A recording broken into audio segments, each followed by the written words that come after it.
Hello दोस्तों, स्वागत है आप सभी का मेरे channel Reema stories of world में। तो आज रीमा आ गई है एक और नई कहानी, सॉरी जोरदार नई कहानी आप सभी के लिए लेकर। तो क्या आप सभी कहानी सुनने के लिए तैयार हैं?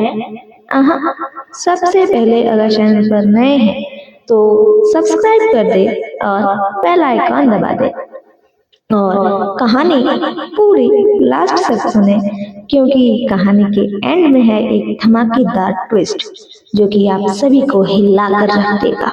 तो चलिए कहानी शुरू करते हैं। तो आज की हमारी कहानी का टाइटल है बहू बेटी में फर्क, जो कि समाज का सबसे बड़ा दुश्मन है। बहू बेटी में फर्क। अनीता अपने 4 बहनों के और अपने माता पिता के साथ बहुत ही खुशी से रहती थी। जी हाँ, अनीता की 4 बहनें थी, यानी कि कुल मिलाकर वो 5 बहनें थी और उनके माता पिता थे। इनका कोई भाई नहीं था। अनीता सबसे बड़ी बेटी थी, तो सबसे ज्यादा तकलीफ उसी ने झेली थी। लेकिन कभी भी उसके माता पिता ने अनीता और अपनी चारों बेटियों में कोई भी फर्क नहीं किया। बड़े होने के बाद अनीता के लिए रिश्ते ढूंढने लगे।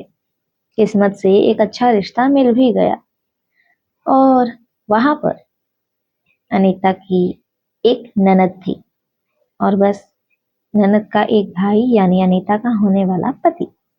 तो अनीता के घर में ज्यादा लोग नहीं थे।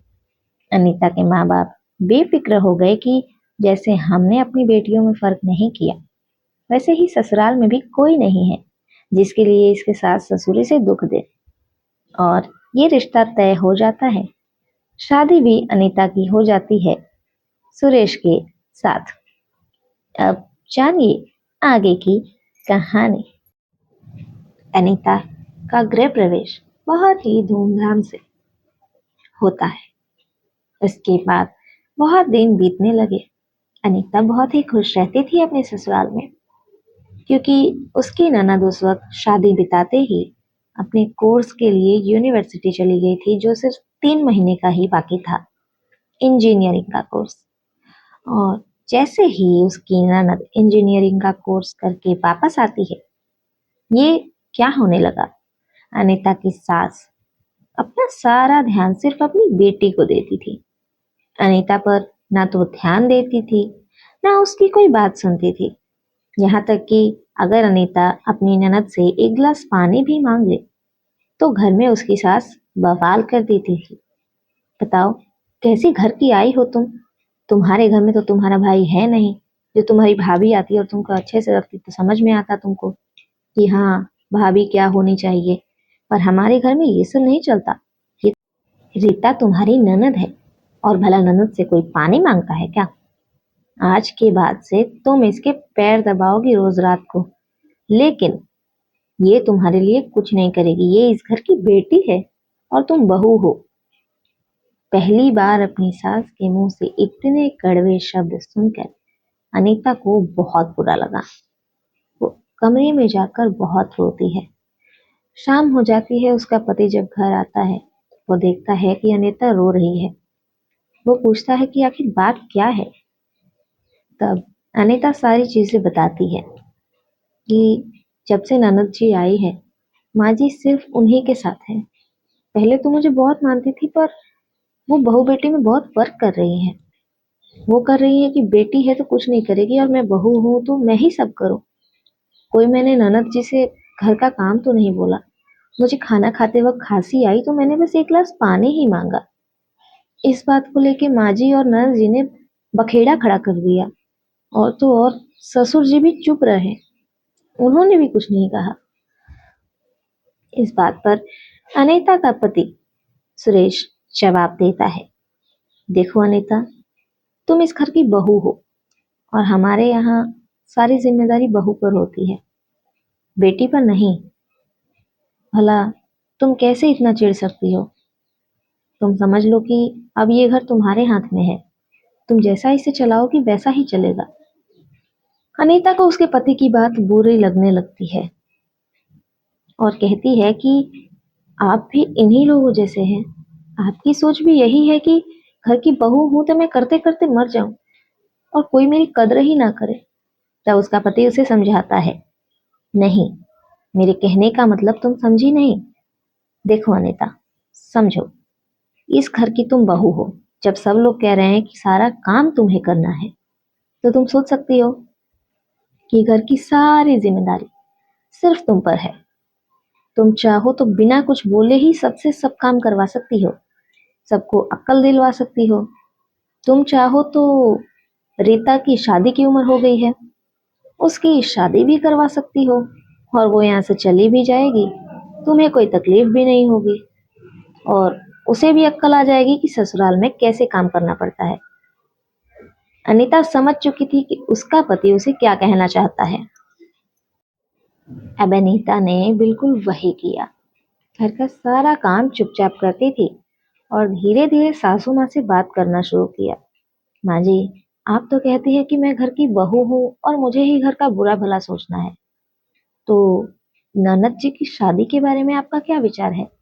अब आप देखिए, इनका तो कोर्स भी कंप्लीट हो गया और शादी करने लायक उम्र भी हो गई है और ज्यादा देर करके शादी करने से तो बच्चे में भी तकलीफ होगी और अगर अच्छा ससुराल नहीं मिला तो अभी वक्त है माँ जी, अच्छे घर वाले ढूंढिए और ननद जी की शादी कर दीजिए, तभी तो वो भी समय से सब सीख पाएंगी ना। उसकी सास भड़क गई। क्या मतलब? तू मेरी घर बेटी को इस घर से भगाना चाहती है? कैसी लड़की है तू? क्या सीख कर आई है? अनीता समझाती है, नहीं माँ जी, अब देखिए, शादी की ज्यादा उम्र होगी, कोई लड़का नहीं मिलेगा, मिलेगा भी क्या पता गूंगा लंगड़ा कुछ भी मिल जाए। ये कहकर कि लड़की तो बूढ़ी हो चुकी है। ठीक है, आपको नहीं करनी शादी तो मत कीजिए, पर कम से कम मेरी माँ पर तो मत जाइए। और वहां से अनीता चली जाती है। उसकी सास तो सोच में पड़ गई कि हाँ, बहू की बात तो सही है। इस बात को उसने इतना सीरियस ले लिया कि जल्दी से अच्छा पैसे वाला घर देखकर उसने अपनी बेटी की शादी कर दी। शादी के दहेज में सारा सामान जो जो उसकी बहू दहेज में लाई थी, यानी कि अनीता लाई थी, वही सब अपनी बेटी को उसने दे दिया। अनीता को ये सब बहुत बुरा लगा। फिर उसने सोचा कि चलो, अब ये भी बहू बन रही है, इनको भी पता चलेगा, सबको अक्ल आएगी। आखिरकार जैसी करनी वैसी भरनी। हाँ, शादी हो गई। वहां पर अनीता की ननद रीता की भी ननद होती है एक, जो कि बिल्कुल उसी की तरह होती है। वो भी अपनी भाभी को, रीता को परेशान करने का कोई मौका नहीं छोड़ती। उल्टा जितना रीता ने अपनी भाभी अनीता को सताया था, उतना ही उसकी ननद उसको सताने लगी। हर बात में झगड़ा झंझट मार पीट। ये बात अनीता की सास को पता चली। उसे धीरे धीरे एहसास होने लगा कि मैंने अपनी बहू को जितना सताया है, उतना ही मेरी बेटी को उसकी सास सता रही है। उसकी सास ने सोचा कि मैंने किसी की बेटी को सताया, इसलिए मेरी बेटी को भी कोई सता रहा है। अब इस बात से अनीता की सास तो सुधर गई और अपनी बहू को बिल्कुल बेटी वाला प्यार करने लगी। तभी वहां रीता की ननद की शादी तय हुई और जो दहेज रीता लेकर गई थी अपनी भाभी का सामान, वही सब सामान उठाकर रीता की सास ने अपनी बेटी को दहेज दे दिया।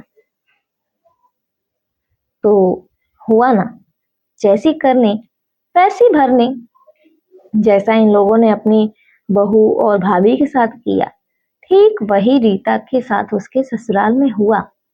उसके बाद अनीता जाती है अपनी सास को लेकर और रीता की सास को समझाती है कि जैसे आपकी बेटी है वो भी किसी की बेटी है।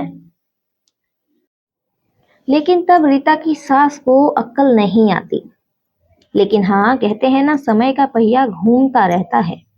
रीता की ननद, उसकी सास और ननद भी सेम वैसी थी जैसी वो दोनों थी। मतलब रीता यानी कि अनीता की ननद, और उसकी जो ननद थी उसकी भी जब शादी हुई, सामान वही सब गया। तो अब उसकी जो ननद मिली वो भी वैसी ही मिली। तो मतलब समय का पहिया सबके ऊपर बराबर घूमने लगा। रीता की ननद ने उसके साथ गलत किया तो रीता की ननद के साथ भी गलत हुआ, क्योंकि उसकी ननद भी उसका सारा सामान दहेज वाला लेकर चली गई। तब जाकर अक्ल आई रीता की सास को। तो कहने का मतलब ये है दोस्तों कि ये घर घर की कहानी कभी खत्म नहीं होगी, लेकिन हाँ, अगर सब लोग वक्त पर सुधर जाए तो इस तरह से किसी को तकलीफ भी नहीं होगी। तो इस कहानी से आप लोगों को क्या सीखने को मिला, कमेंट करके जरूर बताइएगा।